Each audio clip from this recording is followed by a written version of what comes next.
Nag-aaway ang mag-asawang Lucia at Benedict sa sala ng kanilang bahay, habang ang 10 taong gulang nilang anak na si Justin ay nasa kusina at tahimik na pinakikinggan ang pag-aaway nila. Masakit para kay Justin na naririnig na nag-aaway ang kanyang mga magulang dahil alam niyang mahal ng mga ito ang isa't isa. Benedict, hindi ganito ang ipinangako mo sa akin noon. Ang sabi mo bibigyan mo kami ng magandang buhay ng anak mo. Pumayag ako makipagtaanan sa iyo dahil ang sabi mo, magiging mayaman ka gamit ang talino mo. Lucia, sandali na lang ito. Malapit ko na ma-perfect yung iniimbento ko. Kapag natapos ko yun, ilalapit ko yung kay Sir Michael para mag-invest siya doon sa iniimbento kong yun. 100% na confident ako na magiging matagumpay yun kapag na-release na yun sa publiko. Benedict naman! 10 years na ang sinasabi mo sa akin yan. Si Justin 3 taon na lang high school na siya. Hanggang ngayon, yung iniimbento mo pa rin na yan ang inaatupag mo. Nagbibigay ka ng pera sa bahay pero sobrang liit lang. Mas malaki pa ang naibibigay kong pera para sa pamilya natin. Imbes na ikaw ang halikin ng tahanan. Pasensya na, Lucia. Pakiusap naman. Maghintay ka pa ng ilang sandali. Ipinapangako ko, magiging maayos din ang lahat. Konting tiis na lang talaga. 10 taon na ako nagtitiis, Benedict. Alam ni na mama at papa at ng mga kapatid ko ang tungkol sa buhay ko ngayon. At alam mo ba kung anong sinasabi nila? Pinagtatawanan nila ako. Pinamumukha nila sa akin na mali ako ng desisyon na makipagtanan sa'yo. Benedict, may pride din ako. Nahihiya rin ako sa sinasabi nila. Alam ko, naiintindihan ko. Kaya nga pasensya na. I'm sorry.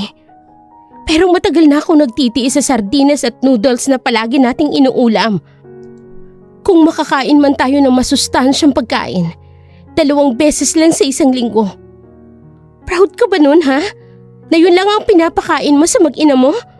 Hindi ka ba nahihiya? Maraming beses na kitang sinabihan na mag-abroad, pero hindi ka nakikinig. Wala naman akong problema kung gusto mo talagang tapusin yung iniimbento mo. Pero sana, gawin mo pa rin kaming priority ng anak mo. Pangako, Lucia, matatapos ko na talaga ito. Konting revise na lang naman dun eh. Matatapos na yun. Narinig ko na yan noon. Ilang taon na bang paulit-ulit? Ayoko nang marinig pa ulit. Kilala mo si Conan. Maganda na ang buhay niya sa Canada. May mga lupa, bahay, kotse, stable na. May mataas na sahod siya roon. Sana pala, siya na lang ang pinili ko imbes na ikaw. Kung alam ko lang na ganitong klaseng buhay ang ibibigay mo sa akin, sana hindi na ikaw ang pinili ko. Mahal kita, Lucia. Huwag mo namang sabihin yan. Kung totoong mahal mo ko, pues palayain mo na ako. At hayaan mo na akong maging masaya at magkaroon ng magandang buhay. Nabigla at kinabahan si Benedict. Ha? Anong ibig mong sabihin? Gusto ko na makipaghiwalay sa'yo. Labag sa loob na sabi ni Lucia, ngunit desidido na siya. Lucia, anong makipaghiwalay? Alam mo kung gaano kita kamahal. At lalong alam mo kung gaano kasakit na mawalay ka sa buhay ko. Emosyonal at makikita ang galit sa sinasabi ni Benedict. Sinabi ko na kanina, kung mahal mo ko, pues hayaan mo kong maging masaya at maging malaya. 11 years na tayo, pero hanggang ngayon hindi mo pa rin ako pinapakasalan. Ang lagi mong sinasabi, gusto mong maging ingrande ang kasal natin. Yung tipong sasabihin ng pamilya ko na tama ang desisyon ko. Pero anong nangyari sa mga pangako mo? Kaya please lang, huwag ka na magpumilit pa. Wala ka na ba talagang natitirang pagmamahal para sa akin, Lucia? Hindi importante kung mahal kita o hindi. Ang mahalaga sa akin ay kung paano gaganda ang buhay ko. Ang pagmamahal na tututunan yan kapag nagsama kami ni Conan sa iisang bubong. At nasanay akong nandyan siya palagi sa tabi ko. Mamahalin ko rin siya. Sa ekonomiya ngayon, hindi sapat na mahal mo lang ang isang tao. Kailangan mong maging praktikal. Please lang, palayain mo na ako. Hindi tayo kasal, kaya pwede akong umalis kung gugustuhin ko. Hindi na nakapagsalita si Benedict. Umakyat na rin ng kwarto si Lucia at nagsimula ng mag-impake ng kanyang mga gamit. Napaupo na lamang si Benedict sa sofa at napahilamos ng muka gamit ang kanyang mga kamay. Hindi niya alam kung paano makukumbinsi si Lucia na wag na siyang hiwalayan. Gusto niyang magmakaawa at wag itong umalis. Ang kaso ay hindi sila kasal at wala siyang karapatan na pilitin itong manatili sa kanilang pagsasama. Sinisisi niya ang sarili niya kung bakit umabot si Lucia sa ganoong desisyon. Alam niyang mahal siya ni Lucia, ngunit alam din niya na mas mahal ni Lucia ang sarili at ayaw nitong manatili sa kahirapan habang buhay. Nilapitan siya ng anak na si Justin at tinabihan sa pagkakaupo sa sofa. Papa, paano po to? Maghihiwalay na po ba talaga kayo ni Mama? Hindi kaagad nakasagot si Benedict. Napabuntong hininga muna siya. Po, ayoko pong maghiwalay po kayo ni Mama. Gusto ko po kumpleto tayo. Pakiusap ni Justin sa kanyang ama. Justin, alam ko, naiintindihan kita anak. Pero hindi kami kasal ng mama mo. Hindi ko siya pwedeng pilitin na manatili sa akin kung ayaw niya na. Justin, walang kasalanan ng mama mo. Ako ang may kasalanan. Dahil hindi ko tinupad ang mga pangako ko sa kanya noon. Kung natupad ko lang sana yun, hindi niya naman ako kailangang iwan. Kaya, huwag kang magagalit sa mama mo. Naiintindihan mo ba? Pero, ipinagpalit ka po niya sa ibang lalaki, Papa. Ayoko po ng ganun. Hindi yung ganun, anak. Mas pinili niya lang na mahalin ang sarili niya kaysa sa akin. Walang masama ron. Maganda na marunong tayong magmahal ng sarili natin. Hindi ko siya masisisi. Wala siyang kasalanan. Kaya huwag kang magagalit sa kanya. Okay ba? Sa hagdanan ay nakikinig si Lucia. Napaiyak siya dahil ipinagtatanggol pa rin siya ni Benedict kahit na hindi na tama ang kanyang ginagawa. Gayunpaman, pinunas niya ang luha mula sa kanyang mga mata upang ipakita na malakas siya at hindi niya pinagsisisihan ang kanyang desisyon. Bumaba ng hagdan si Lucia, bitbit ang kanyang 2 maleta na puno ng kanyang mga gamit. Nilapitan niya sina Benedict at Justin sa may sofa. Aalis na ako. Justin, sumama ka sa akin. Kailangan kitang mabigyan ng magandang buhay kasama si Kuanan. Ayoko po, Mama. Ayoko pong iwan si Papa. Anak, bata ka pa, kaya hindi mo pa ito naiintindihan. Pero balang araw, darating ang araw na magpapasalamat ka sa akin dahil isinama kita sa Canada at doon pinag-aral. Kapag nakagraduate ka na, pwede ka namang makipagkita pa sa papa mo. Ayoko pa rin po, Mama. Hindi ko po iiwan si Papa. Mahal ko po siya. Huwag niyo lang po kayong umalis para kumpleto pa rin po tayo. Naging emosyonal si Lucia, ngunit pinilit niya ang sarili na huwag itong ipakita. Gusto niyang ipakita na buo na ang desisyon niya at hindi na siya makukumbinsi pa. Anak, hindi ko ito ginagawa para lang sa akin. Ginagawa ko rin ito para mabigyan ka ng magandang buhay. Kapag dito lang tayo sa bahay na to, walang patutunguhan ang buhay natin. Kung gusto niyo pong umalis, umalis na po kayo. Pero hindi ko po iiwan si Papa. Napabuntong hininga si Lucia nang may pagsuko. Sige, ikaw ang bahala kung gusto mong sumama sa papa mo. Tawagan mo na lang ako. Kapag may kailangan ka at ibibigay ko yun sa'yo, Naiintindihan mo ba? Simula ngayon, ako na lang ang gagawa ng paraan para mapaganda ang buhay mo, anak. Pangako, gagawa ko ng paraan para makaipon tayo at mabigyan kita ng pangmatrikula mo sa kolehiyo. Di mo na kailangan gawin yun, Lucia. Ayoko mabuhay ang anak ko gamit ang pera ni Conan. Ako ang magpapaaral sa kanya. Huwag ka nang magmataas, Benedict. Para din ito sa kapakanan ng anak natin. Sige na, Justin. Aalis na ako. Magpakabait ka. Palagi mong sundin ang papa mo. Naiintindihan mo? At matapos ay umalis na nga si Lucia. Naiwan sa bahay sina Benedict at Justin. Kitang-kitang matinding kalungkutan sa pagkalugmok sa buong mukha ni Benedict. Napansin ito ni Justin. Kaya upang aluin ang kanyang ama ay niyakap niya ito. Si Benedict ramdam ang init ng pagmamahala ng kanyang anak, kaya naman napangiti na lamang siya at ginulo ang buhok nito. Kahit masakit sa kanyang nangyayari, ay masaya siya dahil mas pinili siya ng kanilang anak. Doon pa lamang, kahit na papano ay gumaan na ang pakiramdam niya. Kahit na iniwan siya ni Lucia, wala siyang sama ng loob dito. Inuunawa niya kung saan nanggagaling ang nararamdaman ni Lucia ngayon. Sinisisi niya ang sarili kung bakit sa 10 taon nilang pagsasama ay hindi pa rin niya natutupad ang lahat ng mga pangako niya rito na magiging milyonaryo. Si Benedict ay isang inventor. Mahilig siyang mag-imbento ng mga gamit na hindi pa naiimbento ng ibang tao. Ibinibenta niya ang mga naiimbento niya.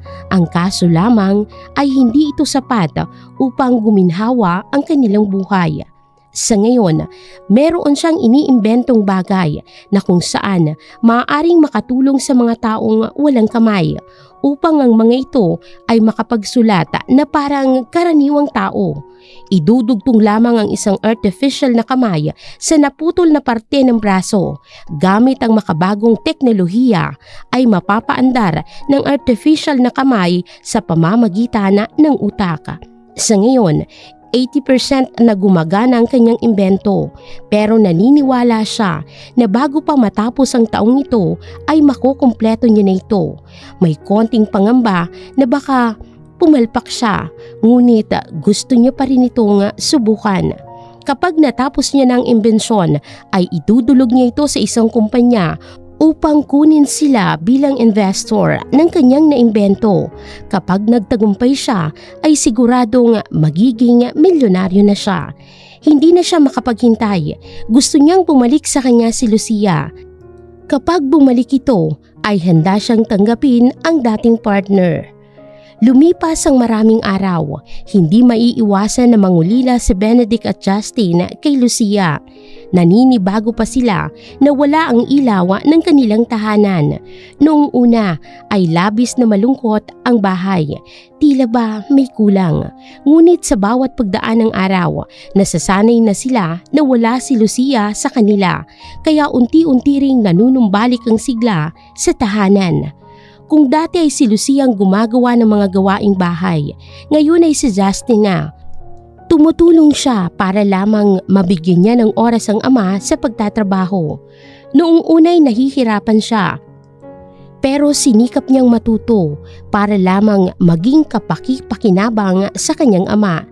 Matalinong bata si Justin at katunayan ay siya ang top student sa kanilang buong school, kaya malaki ang pag-asa ng mga magulang sa kanya. Naniniwala ang mga ito na malayong mararating niya sa buhay. Samantala, isang araw ay muling tumawag si Lucia kay Benedict. "Oh, Lucia, napatawag ka?" Tanong ni Benedict, may pag-asa sa kanyang mga mata na baka napatawag ito upang makiusap na bumalik sa kanila. "Benedict, kumusta kayo dyan ni Justin?" "Eto, okay naman kami. Ikaw dyan sa Canada?" "Ayos lang din ako. Masaya akong marinig yan kung ganon. Teka, bakit ka nga pala napatawag?" "Kumusta naman yung grades ni Justin? Nami-maintain pa din ba niya yung pagiging top student sa school? Gusto ko sana siya makausap. hindi kita pwedeng kausapin na matagal. Dahil nandito ang asawa ko. Asawa? Kasal na kayo? Hindi makapaniwalang sabi ni Benedict. Oo, kasal na kami. Nandito siya sa tabi ko. Pwede mo bang ibigay kay Justin ang telepono at kakausapin ko siya? Sige. Malungkot na sabi ni Benedict at ipinasa ang phone sa kanyang anak na si Justin na nasa sala ng kanilang bahay. Anak, ang mama mo, tinatawagan ka. Kinuha ni Justin ang phone sa kamaya ng kanyang ama. Hello, Ma? Hello anak, kumusta ka dyan? Yung grades mo, hindi mo naman ba pinapabayaan? Hindi po mo, nag-aaral po ako ng mabuti. Pilit na nagbibigay ng respeto si Justin sa kanyang ina kahit pa may pagtatampo siya rito. Mabuti naman kung ganon, magpapadala ako sa papa mo ng 5,000. Pambaon mo yun sa buong buwan.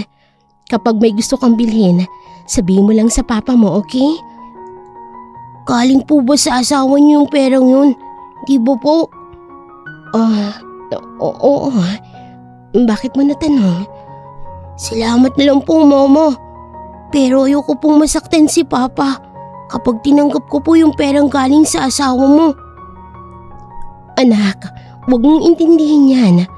Ang pera ng asawa ko, pera ko na rin. Mabait si Conan at hindi mahirap sa kanya magbigay ng 5,000 para sa'yo. Alam ko po yun, mama. Sabihin niyo na lang po sa kanya maraming salamat. Pero alam ko pong masasaktan si papa kapag tinanggap ko yung perang yun. Huwag niyo na lang po kaming intindihin. Okay naman po kami. At pinatay na nga ni Justin ang tawag. Tumawag pa ulit si Lucia, ngunit hindi na ito sinagot ni Benedict. Proud na nakangiti naman si Benedict kay Justin at muling ginulo ang buhok nito. Salamat anak ha. Parang nababasa mo talaga kung anong nasa isipan ko. Napaka-matured mo na talaga. Sa murang edad, napakalawak na ng emotional intelligence mo. Alam mo kaagad kung anong mararamdaman ko sa mga ganoong sitwasyon. Ani ni Benedict sa kanyang anak. Tama lang po ba yung sinabi ko kay mama? Kung ako ang tatanungin, mas gusto ko yun. Pero kung yun din ang gusto mo, yun na din ang tama. Hindi natin pwedeng i-invalidate kung ganun man ang nararamdaman mo. Di naman po siguro magagalit sa akin si mama. Hindi po ba, papa? Na hindi siya magagalit sa'yo. Baka nga sa mga ganitong oras, siyang nag-aalala na baka ikaw ang may galit sa kanya. Sige po, papa. Sana po yumaman na po tayo para magkasama na po ulit natin si mama. Nakonsensya naman si Benedict, lalo niyang naramdaman ang kasalanan niya kung bakit umalis si Lucia. Sana nga anak, sana nga. Nagdaan pa ang mga araw at palaging tumatawag si Lucia upang magpaabot ng pera sa kanila.